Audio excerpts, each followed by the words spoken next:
مدرسے میں لگانے کے باوجود بھی ہم ناکارہ ہیں, ہم کسی طریقے کے کوئی کام نہیں کر سکتے ہیں, تو ان کے لیے آپ کا کیا پیغام ہوگا؟ مجھے حیرت ہوتی ہے کہ جن حضرات کو اتنی لمبا عرصہ تعلیم حاصل کر قرآن و حدیث کی تعلیم لینے کے بعد یہ احساس پیدا ہوتا ہے, در حقیقت وہ جس مشن کے ہیں اس مشن کے لیے اگر وہ سوچیں تو وہ ناکارہ نہیں ہے. مسئلہ یہی ہے کہ ہمیں اپنے اس کردار کا احساس نہیں, اس کردار کو ہم کوئی کام سمجھنے کے لیے تیار نہیں. ہم کسی کی ملازمت کو تو اپنا کام سمجھ سکتے ہیں, لیکن ہم اللہ سبحانہ تعالیٰ کے لیے اور اس مشن سے وابستہ ہو کر اس مشن کی خاطر زندگی گزارنے کو ہم کام نہیں سمجھتے. ذرا سوچیے کیسی دون ہمتی اور کیسی پستی ہے. کم از کم قرآن و حدیث کا علم رکھنے والوں کے لیے اس بات کا تصور بھی مشکل ہے, اور یہ بات ان کے ذہن میں بھی نہیں آنی چاہیے, اور زبان پر تو بالکل نہیں آنی چاہیے. لیکن بہت عام ہو گئی کہ ہم ناکارہ ہیں. ناکارہ اصل میں ان کو احساس کیا پیدا ہوتا ہے؟ کوئی بات میں پھر کہوں, مدارس نے جو تربیت کے حوالے سے جو پستی آئی ہے یہ اسی کا نتیجہ ہے. انہوں نے ہمارے اندر اس مشن سے وابستگی نہیں پیدا کی, اس مشن کی خاطر مر مٹنے اور ہر طرح کی قربانی دینے کا جذبہ نہیں بنایا رکھا ہے. اگر ان کو اس مشن سے وابستگی ہو تو ان کو نظر آئے گا کہ پورا کیا میدان ہے, اتنا یہ کام ہو ہے, اچھا ہمیں تو کرنے اور کون کرے گا, پھر کوئی کریں گے. اصل میں مسئلہ کیا ہے, اس مادیت بھری ہوئی دنیا میں زیادہ تربیت کی, ذہن سازی کی, مشن سے وابستگی کی, اس کی خاطر اپنے آپ کو مٹا دینے کی اور اس راہ میں ہر طرح کی قربانی دے دینے کی تربیت کی اور زیادہ ضرورت ہو گئی ہے. جتنی پچھلے زمانوں میں تھی اب اس سے اور زیادہ ضرورت ہے. اگر اہل مدارس یہ چاہتے ہیں کہ ان کے طلباء اس مزاج کے ساتھ دنیا میں جئیں اور اس نور ہدایت کے نشر و اشاعت, اگلی نسلوں کی تربیت, دینی رہنمائی کے فریضے میں لگیں, تو ان کو اپنے اندر تربیت کا یہ نظام قائم کرنا پڑے گا. ورنہ ان کے یہاں سے یہی بے چین مخلوق پیدا ہوگی جس کو آپ نے پڑھا تو دیا ہے قرآن و حدیث, لیکن اس بیچارے کی نگاہ میں قرآن و حدیث کے علم کی کوئی حیثیت آپ نے نہیں پیدا کی. وہ سمجھتا ہی نہیں کہ اس علم کو لے کے میں جاؤں گا تو معاشرے میں اور سماج میں کروں گا کیا.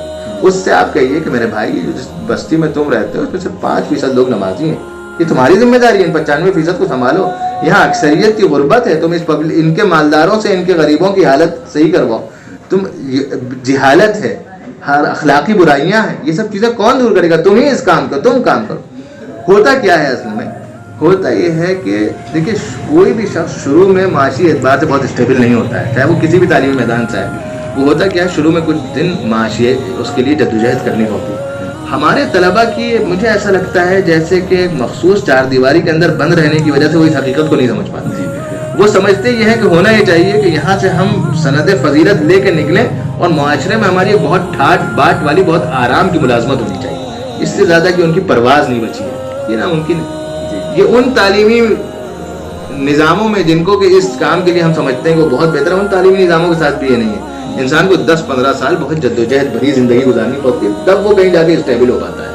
آپ جانتے ہیں یہ بات, جو لوگ بھی جانتے ہیں وہ جانتے ہیں, وہ درزہ کی ٹھوکریں کھانی پڑتی ہیں, لوگوں کے آگے پیچھے گھومنا پڑتا ہے, ایک شہر کے ایک کونے سے دوسرے کونے تک روزانہ کی نہ جانے کیسی کچھ دوڑ دھوپ کرنی پڑتی ہے. تو یہ جو ایک مزاج ہے نا, بتائیے اب ہم ندوی ہو گئے, اب ہمارے پاس کچھ ہے نہیں, ہم قاسمی ہو گئے, ہمارے پاس کچھ ہے نہیں. ارے بھائی ابھی آپ تو معاشی اس میں آئیے, قدم رکھیے, آپ کے پاس راستے ہیں.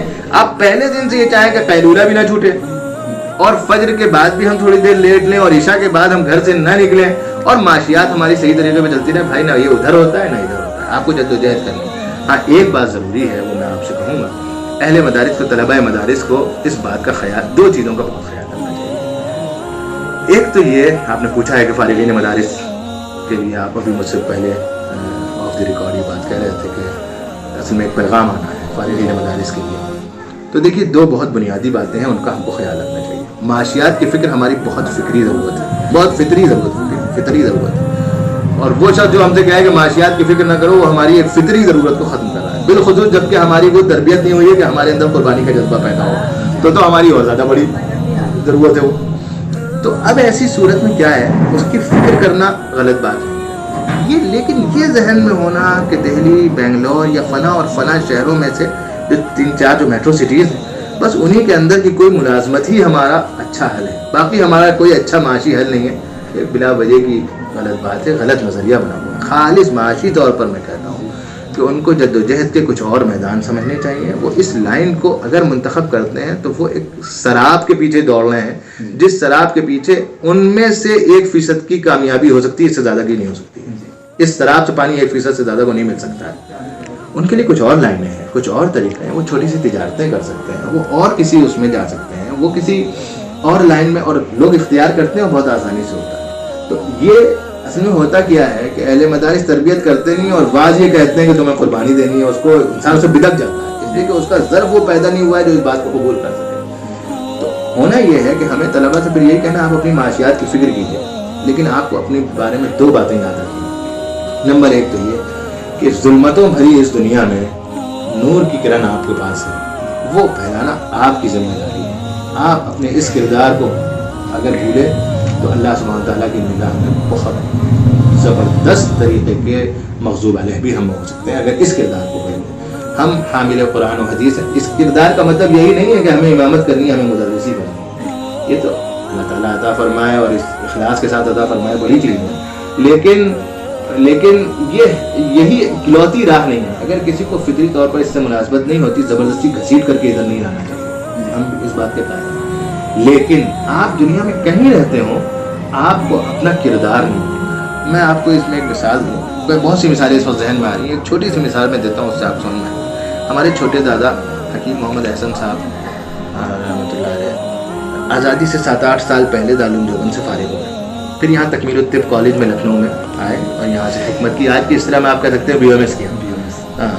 اس وقت اس کا یہ نام نہیں ہوتا تھا, طب کی تعلیم ہوتی تھی, وہ یہاں سے کی انہیں. لیکن شروع ہی میں ہوا کہ اگر مجھ کو اپنا جو میں ہوں وہ باقی رکھنا ہے تو مجھے کچھ کرنا ہے. وہ بہت بڑے زمیندار کے بیٹے تھے اور اس وقت خاندان کی زمینداری اپنے عروج پر تھی.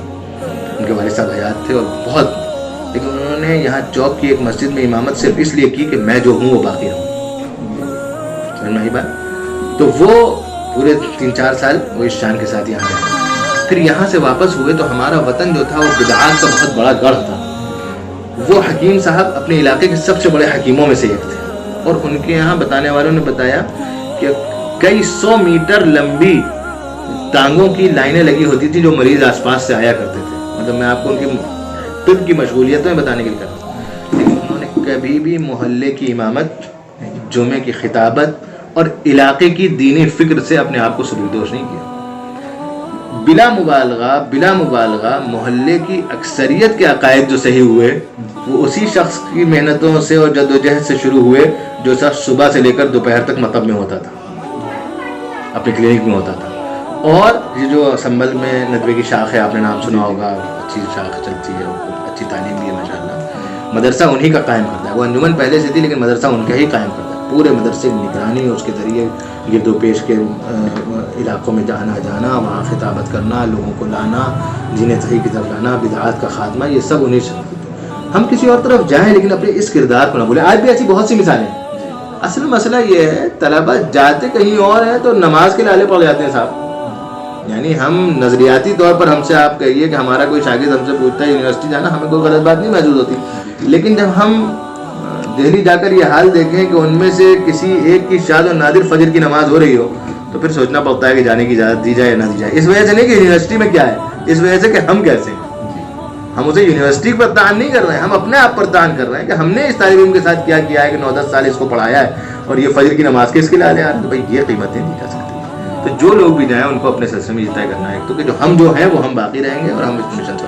دوسری ایک چیز اور ہے اور وہ بہت یاد رکھنے کی ہے, وہ یہ ہے کہ ہماری تعلیم پر, ہمارے رہنے سہنے پر اور ہماری ایک تعداد کے کھانے پینے پر امت نے 9-10-15 سال جو خرچ کیا ہے اس کا خیال رکھنا چاہیے. میں اپنی بات آپ سے کروں, میری پوری تعلیم 14-15-17 سال کی ندوے کے اندر کی, اسی کیمپس کے اندر کی. میں جن عمارتوں میں پڑھا, کروڑ کی وہ عمارت, اس کی نہ میں نے کوئی فیس دی, نہ اس کو بنایا میرے کسی عزیز نہ رشتہ دار نے. وہ امت نے بنائی تھی. میرے اساتذہ کی تنخواہیں ندوے نے مجھ سے اس حساب میں کچھ نہیں لیا, وہ سب امت نے فراہم کیا. بلکہ آپ جانتے ہیں کہ ثانوی رابعہ کے بعد سے کتابیں بھی اگر ہم میں سے جو ساتھی لینا چاہتے تھے مدرسے کی طرف سے ملتی تھیں اور وہ امت فراہم کرتی تھی. ہمارے ساتھیوں کی, میں ہاسٹل میں نہیں رہتا تھا لیکن ہمارے ساتھی جن ہاسٹلس میں رہتے تھے وہ ارب روپے کے وہ ہاسٹلس آ کے اس میں لی جائیں, قیمت پہ دے کے لائے, تو وہ سب امت نے بنایا. امت نے ہمارے اوپر 9-10 سال اتنے پیسے خرچ کیے ہیں. مطلب جو حضرات تعام کی سہولت نہیں بھی لیتے ہیں مدرسے, تو ان کے علاوہ کہ میں خرچے آپ کو بتا رہا ہوں. اب ہمیں بہرحال اپنی اگلی زندگی میں یہ خیال رکھنا چاہیے کہ امت نے ہم پر یہ احسان کیا ہے. ہاں تو امت کے لیے کچھ نہ کچھ تو مفید. امت نے ہمارے لیے 2 چیزوں کا احسان کیا, ایک دین کا, ایک تعلیم.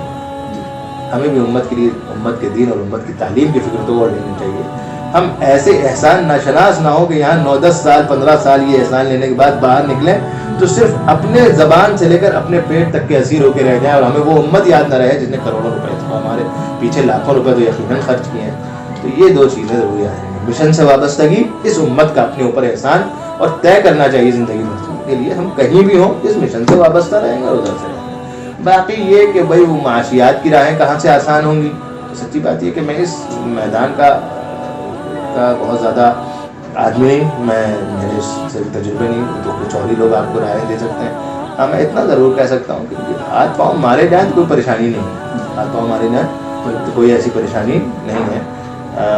مختصراً آپ سے عرض کر سکتا ہوں کہ میں سن 99 میں نے ندوے سے عالمیت کی, اس کے بعد 2-3 سال اور ندوہ میں پڑھا, اور اس کے بعد اللہ کا احسان ہے کچھ ہاتھ پاؤں مارے. تدریس تو یہاں کی جاری تھی, اور ہاتھ پاؤں مارنے کی وجہ سے بیچ میں 7-8 سال مجھے یہاں مدرسے میں صرف 2 گھنٹے دے پایا, لیکن پھر ایسی صورت بنی کہ مجھے وقت پورا دینے میں وہ حرج نہیں رہا, تو میں بقیہ وقت بھی دینے لگا دوبارہ یہاں. تو ہاتھ پاؤں مارے جائیں تو بہت آسانی سے راہیں نکلتی ہیں. ہم پہلے دن سے جو اطمینان چاہتے ہیں نا کہ ہمیں مشقت نہ کرنی پڑے, ہمیں محنت نہ کرنی پڑے, ہمیں کوئی دوڑ دھوپ نہ کرنی پڑے, یہ اصل میں غلط بات ہے. ہمیں دوڑ دھوپ کرنی پڑے گی, 7-8-10 سال تو محنت کرنی پڑے گی, اور جس نے بھی یہ محنت کر لی ہے فارغین مدارس میں اس کے لیے کوئی ایسا مسئلہ نہیں ہے. ہم جدید دنیا کے جاب کلچر سے کبھی کبھار مروب ہو جاتے ہیں, وہی اپنے لیے چاہتے ہیں. تو وہ سچی بات ہے بہت زیادہ اطمینان بخش بھی نہیں ہے, بہت زیادہ مفید چیز بھی نہیں ہے, اور کبھی کبھار انسان کو چند دنوں کے بعد بہت زیادہ پریشانی کا بھی شکار کر دیتی ہے. ہمیں تجارت کی طرف ایسی تیسری چیزوں کی طرف جانی چاہیے, اپنی وسعتوں کے اعتبار سے اپنے اس کی محنت کریے, راہیں اللہ تعالیٰ کی طرف سے کھلی ہوئی ہے. بہت بہت شکریہ مولانا. مولانا نے ایک اہم موضوع پہ روشنی ڈالا ہے, اور مولانا نے بہت ساری باتیں کہی ہیں. تمام باتوں کا خلاصہ ایک وقت میں نہیں ہو سکتا, اور اس ویڈیو سے آپ مستفیض ہو سکتے ہیں, لیکن مولانا نے ایک سب سے بڑی بات یہ کہی ہے کہ مدرسے کی جو تعلیم ہے, مدرسے کی جو سلیبس ہے, اس کو دو پارٹ میں ڈیوائیڈ کیا جا سکتا ہے, 2 حصوں میں تقسیم کیا جا سکتا ہے. ثانوی درجات جو ہیں ان کو الگ کیا جا سکتا ہے, اور علیہ جو درجات ہیں ان کو الگ کیا جا سکتا ہے. تو یہ جو کافی لوگ اس سلسلے میں سوچتے ہیں, کہتے ہیں کہ مدرسے سے فراغت کے بعد ہمارے پاس کوئی راستہ نہیں ہوتا ہے, ان کے لیے ایک یہ اہم پیغام ہے. اور مولانا نے ایک دوسری بڑی بات یہ کہی ہے کہ جس امت نے آپ کے اوپر کروڑوں روپے خرچ کی ہے, اس کی فکر آپ ضرور کریں. ایسا نہ ہو کہ جس نے آپ کے اوپر کروڑوں روپے خرچ کیے اس کو آپ اس سے وفا نہ کر سکے, اس کے ساتھ بے وفائی کریں. تو ناظرین, اس پیغام کو دیکھیے اور آگے تک ضرور شیئر کیجیے اور دوسرے لوگوں تک ضرور پہنچائیے. بہت بہت شکریہ.